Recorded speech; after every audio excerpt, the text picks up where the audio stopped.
Graça e paz, queridos, bom poder compartilhar a palavra do Senhor sempre, e especial nesses tempos, e a gente estava ali, os irmãos talvez não tenham ideia de como são esses momentos aqui, ou na tentativa de levar a melhor transmissão até os irmãos. Então estamos aqui, já comentamos, né? Estava vendo aí os comentários. Estamos tentando, nossa equipe é guerreira, valente, e de vez em quando a gente tem algumas questões técnicas, estamos tentando melhorar constantemente. O nosso equipamento é um equipamento aqui dos irmãos, não temos grandes câmeras, estamos aqui com os celulares dos irmãos que estão cedendo, então os ajustes vão acontecendo, né? E é uma correria que mexe de um jeito, mexe do outro, dá certo, não dá certo, o som fica bom, o som fica ruim. Estamos lutando, né? Tenho certeza que os irmãos estão entendendo. E graças a Deus pela oportunidade. Apesar dos contratempos, continuamos firmes e fortes transmitindo a palavra do Senhor. E é muito bom. Tenho ficado muito feliz em ver as respostas durante a semana, mesmo impedidos de nos reunirmos juntos aqui no templo. Os irmãos têm se comunicado, os irmãos têm marcado aí suas reuniões virtuais, as salas dos aplicativos, alguns PGs continuam em plena atividade, mesmo que virtualmente, e graças a Deus, porque desta maneira podemos estar juntos, acima de tudo, compartilhando a palavra do Senhor. Então, graças a Deus por isso, continue firme aí, porque estamos e Deus continua cuidando de nós. E antes disso tudo acontecer, antes de estarmos aí impedidos, nós estávamos vendo a respeito de Jesus, se de fato o conhecíamos, e depois se de fato o amamos. E hoje eu quero falar um pouco com os irmãos a respeito de algo muito importante nesse aspecto da diferença de Jesus nas nossas vidas. E eu quero iniciar lendo um texto. Nós vamos passear por alguns textos esta noite, e eu quero ler um texto muito famoso que está no capítulo 2 de Gálatas. Então, às vezes, alguns ficam se perguntando aí nos comentários qual é a referência. Então, vou pedir aos irmãos da comunicação que estão online que ajudem digitando aí os textos, né? Estamos em Gálatas, capítulo 2. Então, abra a sua Bíblia, Gálatas, capítulo 2, versículo 20. Versículo bem conhecido, que diz o seguinte: portanto, não sou mais eu quem vive, mas é Cristo quem vive em mim. E essa vida que vivo agora no corpo, vivo pela fé no Filho de Deus, que me amou e se entregou. Vou ler mais uma vez.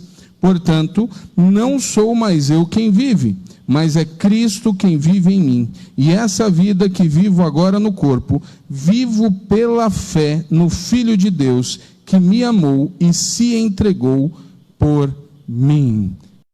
Graças a Deus por isso. Tenho destacado constantemente qual é o pano de cada livro lido, de cada texto explanado, e é importante lembrar que as cartas elas servem de norte à igreja que nascia. O apóstolo Paulo, em especial, muito preocupado com a situação das igrejas que estavam nascendo, das comunidades em ebulição. O evangelho estava se expandindo constantemente, e o apóstolo Paulo, nos seus últimos 15 anos de vida, basicamente, se dedicou a viajar e plantar igrejas. Por onde o apóstolo Paulo passava, seja com Barnabé, seja com os outros, com Timóteo, com Tito, como vimos na semana passada, por onde ele passava, uma igreja nascia, mas Paulo não podia ficar lá. Talvez a grande angústia de Paulo era entender ou pensar como deixar estes irmãos que estão literalmente se convertendo agora. É um drama que a liderança de um modo geral tem, aquela preocupação, principalmente no momento de transição. E o fato, então, é que Paulo escreve as cartas às igrejas. Quando Paulo começa a escrever as cartas, começam a circular também os evangelhos. Os discípulos começam também a registrar aqueles momentos extraordinários que haviam tido com Cristo. E Paulo, cada carta, Paulo tem um objetivo, cada carta um problema em especial, mas que serve para nós até o dia de hoje. Aos Gálatas, essa comunidade no meio do Império Romano, era uma comunidade, vou usar a expressão de gentios, que estava tendo um grande problema com a questão dos judaizantes, da lei, com problemas relacionados à liberdade real de Cristo. E Paulo então escreve esse texto e uma declaração que nós gostamos muito, que diz: portanto não sou mais eu quem vive, mas é Cristo quem vive em mim. Então a reflexão desta noite, ela vai no intuito de perguntar a você, de questionar a nós mesmos a respeito, até que ponto de fato Cristo está vivendo em mim. Constantemente nós cantamos músicas, e algumas muito bonitas, que dizem: Cristo vive em mim, aleluia. Mas precisamos chegar numa ideia do que de fato Paulo estava querendo dizer quando fala sobre vida. Nos debates que tenho visto, não sei o que os irmãos andam assistindo, em alguns momentos já até aconselhei, é bom desligar a TV, é bom não ficar o tempo todo na frente da TV procurando as notícias. Já sabemos mais ou menos os horários que as notícias são atualizadas, então não passe o dia na frente de uma TV. Aproveite, você que está ficando em casa, aproveite de fato para se edificar. Mas eu tenho visto alguns debates muito interessantes a respeito sobre estilo de vida, sobre o que realmente é vida. E às vezes a gente vê algumas profecias, entre aspas, não estou aqui entrando na questão mística da coisa, mas nós vemos algumas pessoas dizendo: olha, a vida como conhecemos mudou. Nunca mais a vida... Estou recebendo aqui uma informação aqui do pessoal. O que tem o microfone? Algum problema com o microfone, Nívia? Ah, tá, que você está fazendo assim, aí eu fiquei meio... ok. Então, alguns acabam falando a respeito de que o estilo de vida, como nós conhecemos, nunca mais será o mesmo, ou demorará muito para voltar a ser o que era. E aí a gente começa a pensar, quando Paulo está aqui falando sobre Cristo, porque não sou mais eu quem vive, mas Cristo é quem vive em mim, qual é o conceito de Paulo de vida?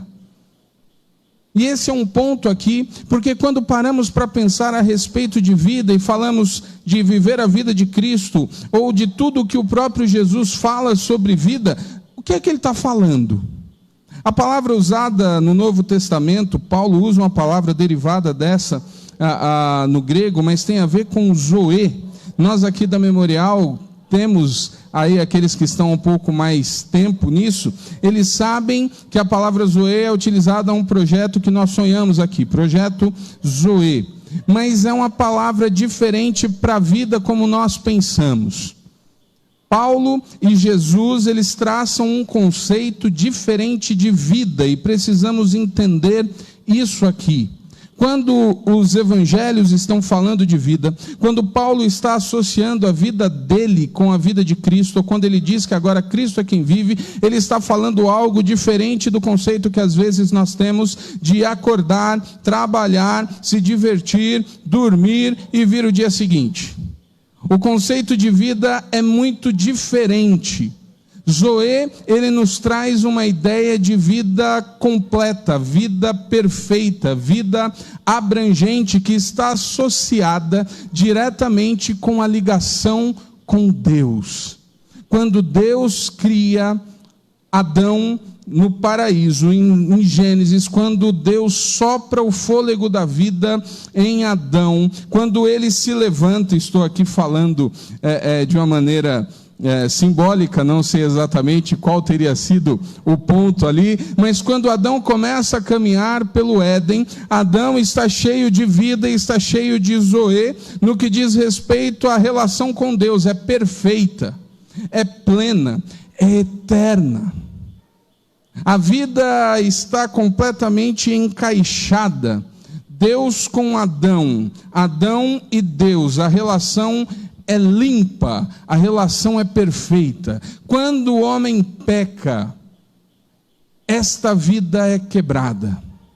Quando o pecado entra na humanidade, esta relação de vida plena, ela é quebrada. Não é à toa que o texto passa a falar sobre o aspecto de morte. Não é à toa que a questão e a expressão de morte, ela surge, ela brota no texto, e aí nós somos invadidos por essa realidade, e se torna o grande pavor do homem. Inclusive, é até interessante ver nesses tempos, a respeito de crentes que estão muito apavorados com a perspectiva de pegarem o corona e com a perspectiva de morrerem. É claro que uma pessoa normal não vai ficar aqui dizendo eu quero morrer, na verdade é o contrário. Mas também alguém que tem a confiança em Cristo Jesus, a confiança na glória, a confiança na eternidade, também não pode viver apavorado. Então nesse aspecto temos que ter um equilíbrio. Mas a grande questão aqui é que Paulo está falando, e esse termo, essa ideia, ela volta a circular nos tempos de Jesus, um jeito diferente de viver. E é impressionante, meus queridos, como Jesus fala sobre vida. É impressionante como Jesus vai falar várias e várias vezes usando esse termo zoe, ele falando sobre os aspectos, sobre o sentido de vida absoluto. Jesus vai dizer: eu sou o caminho, a verdade e a vida. Quando Jesus está falando de vida, está falando da vida plena, vida no sentido absoluto, vida como Deus a tem. E esse talvez seja a maior angústia da humanidade, foi nunca ter entendido que a vida plena só é vivida realmente com o Senhor, e ela independe das questões que nos norteiam. A gente gosta de destacar alguns textos com o apóstolo Paulo, quando ele diz que tudo posso naquele que me fortalece. É um versículo de geladeira, um versículo de parede, é um versículo que muitos estão dizendo nessa hora, mas de uns anos para cá no Brasil, na verdade de algumas décadas, talvez ela tenha ganhado um sentido diferente, um sentido triunfalista, na ideia de que vencemos tudo porque somos poderosos e filhos do rei. Mas Paulo, ele está ali dizendo: eu tudo posso naquele que me fortalece.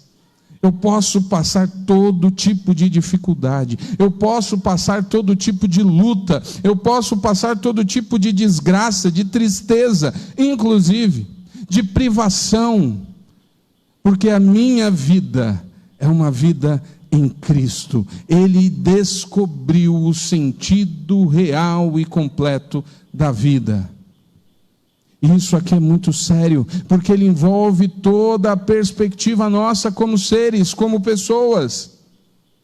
Quais são as suas perspectivas de vida? E quando fala a sua vida, você pensa no quê? O que é que de fato garante, ou o que é que está norteando os seus planos?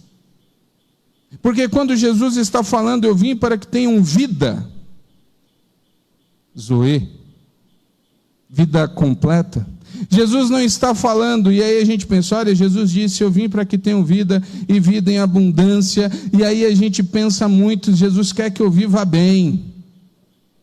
Não é que a ideia de Jesus quer que você passe perrengues, mas não é o bem que nós associamos, porque a nossa mente associa viver bem ao conforto. O que é viver bem? Viver bem é ter conforto, é ter emprego, é ter saúde, é ter casa, é ter carro, é ter TV, e conforme você vai progredindo e subindo, o viver bem para você insiste em metas que são metas seculares. Nada contra isso. Só estou dizendo que quando Jesus está falando de vida, ele está falando de algo além. Existem alguns personagens no Antigo Testamento que desafiam a lógica desse jeito, e às vezes a gente tem dificuldade em entender como eles reagiram de tal maneira. E quando a gente pensa no sentido de vida plena, não que eles experimentassem a mesma relação que nós experimentamos com Deus hoje, porque nós estamos no tempo da graça, nós temos o Espírito Santo habitando em nós, mas alguns personagens do Antigo Testamento, eles chegaram muito próximo disso, eles tinham uma relação privilegiada com Deus. Um deles é Jó. Como é que Jó consegue ajoelhar e dizer: o Senhor deu, o Senhor tomou, bendito seja o nome do Senhor? Jó havia entendido que a relação com Deus precisava ser um passo além, acima. Mas a questão é que Jesus fala sobre vida o tempo todo. E o Novo Testamento, os Evangelhos estão falando sobre vida diferente, sobre vida plena com Deus o tempo todo. E nós precisamos lembrar que o Senhor nos desafia, e Paulo mesmo diz: já não sou mais eu, mas Cristo vive em mim. Então a vida dentro de mim é uma vida com a perspectiva diferente. É uma vida que tem como perspectiva Deus e não as outras coisas. E isso aqui é sério, porque até que ponto, e de fato, diante de um momento como esse, nós podemos dizer que realmente Cristo vive em mim e que eu estou seguro nele? Diante de perspectivas muitas vezes tão negativas. Precisamos repensar. Essa semana, numa das palavras que compartilhei com os irmãos, comentei a respeito do grande segredo para de fato sobrevivermos tempos difíceis. Porque agora estamos sendo testados no que diz respeito à nossa confiança.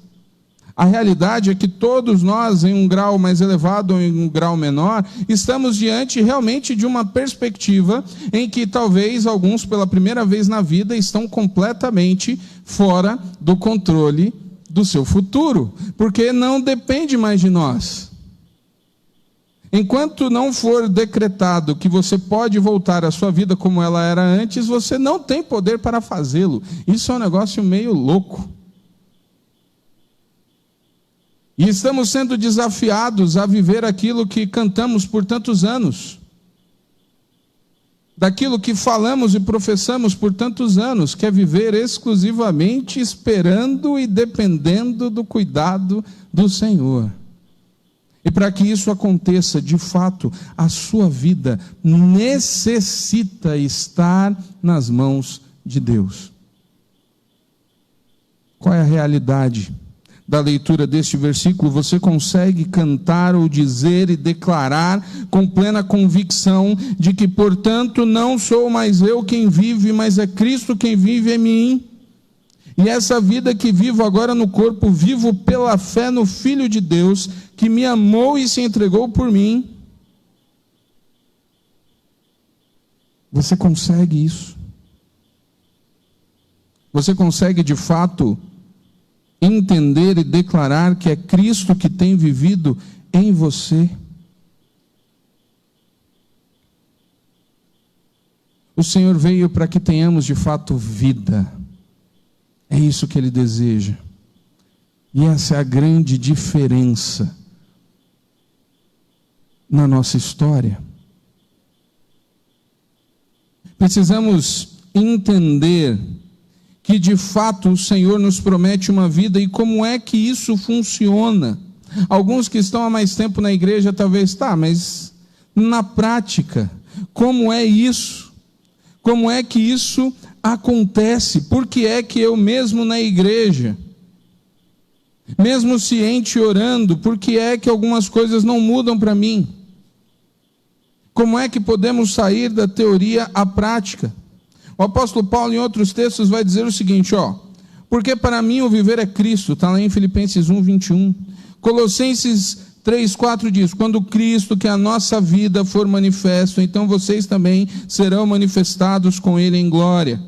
Gálatas, nessa sequência: fui crucificado com Cristo, assim já não sou eu quem vive, mas Cristo vive em mim. A vida que agora vivo no corpo, vivo-a na fé do Filho de Deus, que me amou e se entregou por mim. Não apenas Paulo, Pedro vai dizer o seguinte: dessa forma, ele nos deu as suas grandiosas promessas, para que por elas vocês se tornassem participantes da natureza divina e fugissem da corrupção que há no mundo causada pela cobiça. Aqui nós começamos então a entrar no que de fato importa a respeito de como podemos viver plenamente esta vida. Pedro vai usar uma expressão aqui e vai dizer: para que vocês se tornassem participantes da natureza divina. Se acalme aí que eu não vou falar sobre sermos deuses. Mas o grande segredo para que de fato essa vida seja plena em nós é realmente o fato de termos e podermos contar com o Espírito Santo. A nossa relação deve ser diferente com Deus. É justamente essa ausência da vida plena que faz com que as pessoas não consigam viver em paz. É por isso que as pessoas passam a vida em projetos, procurando coisas, elas têm lá dentro um senso de que falta algo, e talvez você esteja me escutando agora, ou não sei que horas você vai ver esse vídeo, mas talvez você deva estar concordando: pastor, eu sinto isso, falta algo em mim. E as pessoas tentam completar tudo isso das mais diversas maneiras, inclusive com a religião. E não conseguem, enquanto não entenderem que a vida é Cristo, que somente Cristo pode de fato restaurar o que Deus considera como vida plena, uma vida ligada a Ele, e é ligada de maneira literal. E esse é o grande problema, porque acabamos acreditando, entre aspas, nisso, e queremos fazer alguma coisa. Eu preciso disso, eu preciso fazer isto, somente se eu conseguir fazer estas coisas é que estarei ligado ou que chegarei em Deus, e não é assim. Não é assim. Pedro está falando para que sejam participantes. Como é que de fato podemos ser participantes? E aí nós vamos entrar num texto, e é o último texto que vou ler esta noite. Um texto que está lá em João. Quem é que usa muito essa questão da vida, do Zoe? João capítulo 14. João capítulo 15, desculpa. João 15 nos apresenta um texto que diz o seguinte, João 15 a partir do versículo 1. Eu sou a videira verdadeira, e o meu pai é o agricultor. Todo ramo que, estando em mim, não dá fruto, ele corta. E todo o que dá fruto, ele poda, para que dê mais fruto ainda. Vocês já estão limpos pela palavra que lhes tenho falado. Permaneçam em mim, e eu permanecerei em vocês. Nenhum ramo pode dar fruto por si mesmo, se não permanecer na videira. Vocês também não podem dar fruto, se não permanecerem em mim.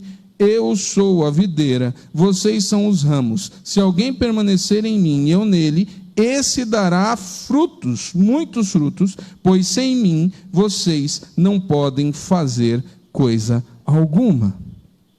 Esse texto, ele é dito na última semana, num dos últimos momentos de Jesus com os discípulos. Aliás, hoje de manhã, ouvindo a mensagem, o pregador destacou a respeito de que algumas das palavras mais importantes, mais profundas de Jesus foram ditas exatamente na última semana, em especial na última noite de Cristo com os seus discípulos. Jesus passou 3 anos ensinando os discípulos. Jesus passou 3 anos caminhando com estes homens, como diz uma expressão bem nordestina, para cima e para baixo. Jesus ia com eles a todo lugar, ensinando, mostrando as verdades do reino, verdades muitas vezes difíceis. Várias vezes Jesus chamou a atenção dos discípulos. Jesus estava mostrando, testando a fé, mostrando os aspectos, e está chegando na hora final. Jesus então reúne, meio como que dando as últimas instruções. ele usa e fala algumas coisas muito profundas, e esse texto, que nós gostamos tanto, está enquadrado nessa sequência. Os discípulos estão ainda confusos, os discípulos parece que não entenderam direito tudo o que Jesus, não haviam entendido. Alguns deles ainda esperavam, e aí nós vemos como a maneira como enxergamos a vida interfere diretamente nisso.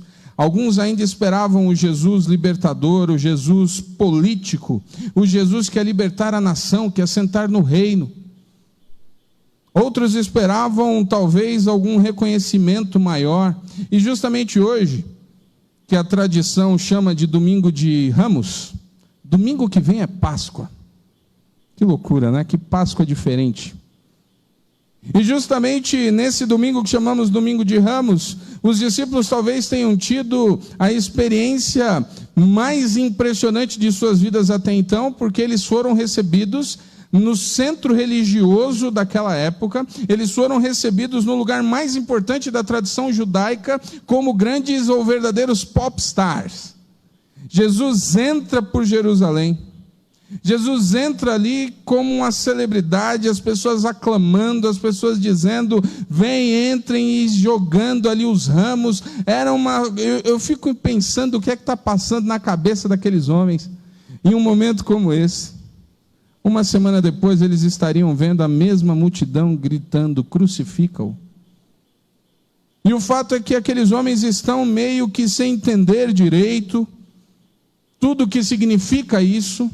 E Jesus começa a dar verdadeiras lições. Jesus abre lá e Jesus vai lavar os pés dos discípulos. Jesus vai dar a última ceia. Jesus vai mostrar o que significa o sacrifício. E aí Jesus usa uma comparação extraordinária, para que não só eles, como nós, entendêssemos o que de fato significa estar ligado ao Pai. Para que de fato possamos entender o que é este Zoe, o que é esta vida. E ele usa aqui esse termo, eu sou a videira verdadeira. Ele chama a si mesmo de videira. E algumas curiosidades a respeito disso. Ele diz, o meu pai é o agricultor, todo ramo que estando em mim não dá fruto, ele corta. E aqui a gente começa a entender um pouco do que é essa vida. É como a seiva que corre na árvore, no tronco, e alimenta o galho para que o galho dê fruto. Talvez aqueles que conhecem e entendem um pouco mais de agricultura, não vão se surpreender com o que eu vou falar, mas quem não é ligado talvez ache curioso. O fato de Jesus ter escolhido a videira. A madeira da videira não presta para nada. Móveis não são feitos com isso. O homem não usa, de um modo geral, para outra coisa que não seja queimar. E Jesus está ali dizendo, pessoal, presta atenção. Vocês são como galhos. Ele diz aqui, todo ramo que estando em mim não dá fruto, ele corta. Quando Jesus está associando os discípulos e, por consequência, a sua igreja, aos ramos ou galhos, ele está deixando bem claro uma coisa, e isso pode às vezes mexer com a nossa vaidade. Jesus está dizendo àqueles homens, vocês não servem para outra coisa que não seja frutificar. A madeira de vocês não presta para nada que não seja dar fruto. Móveis não serão construídos. Não usarão vocês para outra coisa que não seja frutificar. A única função, porque existem árvores que você faz uma infinidade de coisas com a sua madeira, mas outras não servem para nada. E o galho da videira não tem outra serventia que não seja sustentar o fruto. A nossa vida consiste em entender, e o nosso sentido, e o Senhor nos fez para que possamos frutificar. Só podemos ter a vida plena se estivermos ligados verdadeiramente no Senhor. Como é que está a sua vida, meu querido e minha querida irmã? Você está pensando única e exclusivamente apenas no seu futuro, e você, quando pensa em vida, é só na questão daquilo que você faz. Será que de fato você foi criado só para isso? Não. Precisamos entender a necessidade de darmos frutos. Jesus veio deixar bem claro quando ele diz o seguinte: pois sem mim vocês não podem fazer coisa alguma. Sem Deus não servimos para nada. Quando Paulo diz, já não sou mais eu, mas Cristo vive em mim, é porque Paulo tinha descoberto isso. Porque a vida de Paulo verdadeiramente era focada para a glória de Deus. Nós temos algumas campanhas missionárias. Eu vivo para a glória de Deus. Como é que você tem vivido? Você já ajustou o seu conceito de vida para o que a palavra de Deus chama de vida? Porque o que estamos vendo é uma loucura. As pessoas estão atrás de Deus para satisfazerem as suas próprias vidas, e algumas ficam frustradas. Como Deus permite que isso aconteça? Como Deus permite que eu não tenha o que eu quero? Cristo nunca prometeu satisfazer as nossas vontades. Portanto, já não sou mais eu, mas Cristo vive em mim. Ele vive.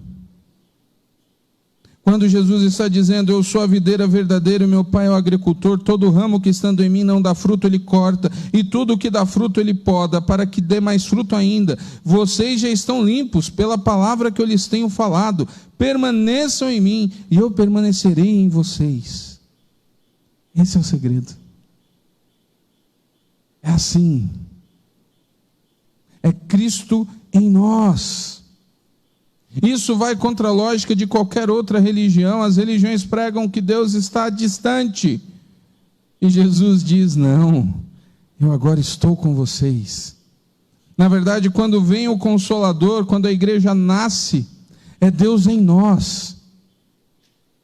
E isso está associado aí sim com a palavra que usei esta semana, com a intimidade com Deus. Queridos, a intimidade com Deus nunca foi tão importante. A intimidade com Deus é o segredo para atravessarmos esses dias.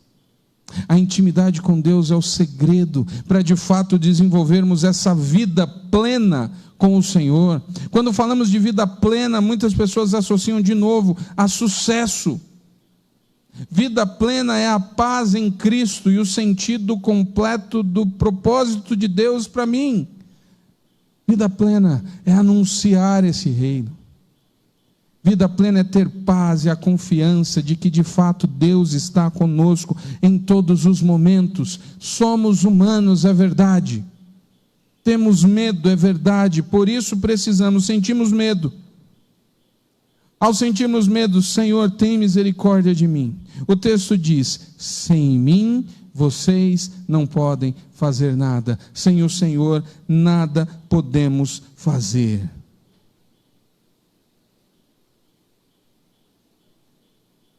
O sentido da vida é com Deus nos controlando. Eu vi uma ilustração para terminar, que eu achei muito interessante, comparando a ação do Senhor em nossas vidas como o processo de fazer um chá. Esse chá de saquinho, esse chá que você precisa esquentar a água e tirar aquele sachê,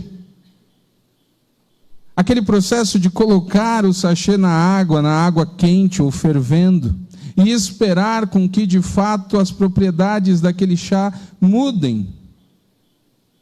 Aquela água sem o chá, sem o sachê, é uma água morna, uma água quente que você não vai conseguir fazer nada. Mas quando o chá começa a entrar, a água vai mudando, a água vai se transformando, a água vai virando o chá necessário para ser tomado. A nossa vida é muito parecida. Nós somos aquela água fervendo ou morna, que não serve para nada, sem gosto. E o Senhor vai colocando através do Espírito Santo, o Senhor vai nos enchendo. O Senhor vai fazendo com que aquela água vá se transformando, algo sem sabor e insípido, se torne em algo útil, bom, saboroso. Colocando. O Espírito Santo faz isso em nossas vidas. O Espírito Santo vai transformando. Vai transformando. Se deixarmos a xícara cheia de água fervendo de um lado e o chá do outro, se essas duas não se juntarem, o chá não acontece. Se você continuar vivendo uma vida simplesmente religiosa, com tudo pronto para se transformar no chá, mas com o chá do lado de fora, você vai continuar sendo uma água que não serve para nada. É necessário que o Senhor continue trabalhando, colocando, enchendo do Espírito Santo. E eu não estou falando de nada místico aqui, eu estou falando sobre as propriedades do Espírito Santo dentro de nós, transformando verdadeiramente a nossa vida. Do Espírito Santo verdadeiramente num processo, trabalhando cada área, até que sejamos única e exclusivamente o chá, sem separação da água, sem separação das propriedades, uma única coisa. É isso que o Senhor espera de nós. É isso que Paulo queria dizer quando ele diz: já não sou mais eu, mas Cristo vive em mim. Cristo estava de tal maneira no coração de Paulo, que a vida de Paulo era isso. Queridos, enquanto a sua vida de fato não for Cristo, você nunca entenderá o que é uma vida plena. Milhares e milhares e milhares de pessoas estão angustiadas nesse momento. Milhares de pessoas estão se deprimindo, porque não conseguem ver uma vida além daquilo que construíram. Que ao ouvirem que a sociedade pode se mudar para sempre, eles ficam apavorados, porque ainda não estão experimentando o centro da vontade do Senhor, ou uma vida restaurada. Que nesse momento de crise você possa refletir. Que de fato você tenha a capacidade de poder cantar que Cristo vive em mim. Você está escutando esta mensagem e ainda não tem um compromisso com Cristo. É hora de clamar, é hora de permitir que esse compromisso, de fato, transforme a sua vida, através da ação do Senhor. Vou chamar o Ministério de Louvor que vem aqui à frente. Eu vou orar por você. E enquanto eu oro, depois o ministério vai cantar aqui, você vai cantar em casa.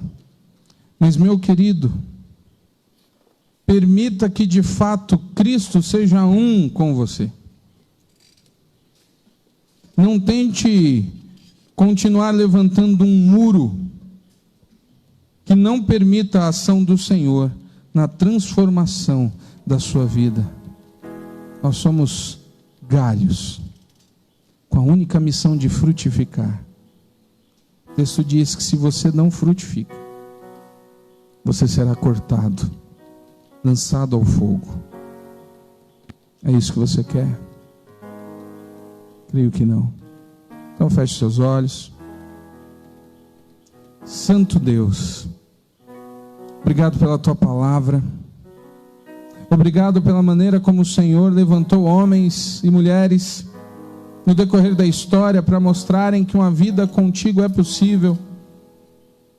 Obrigado por poder ler na tua palavra pessoas que de fato conseguiram viver a vida plena que é Cristo.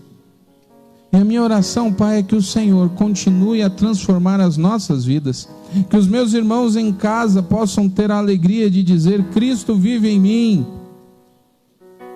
E com Cristo vivendo em nossos corações a convicção de seja lá o que aconteça, o Senhor continua cuidando de nós. Louvado seja teu santo nome, Pai. Continua falando conosco. continua agindo no meio da tua igreja, continua tocando corações, continua salvando, Pai. Nisso nós cremos e por isso nós oramos, no nome precioso de Jesus. Amém. Amém. Glória a Deus. Vamos cantar?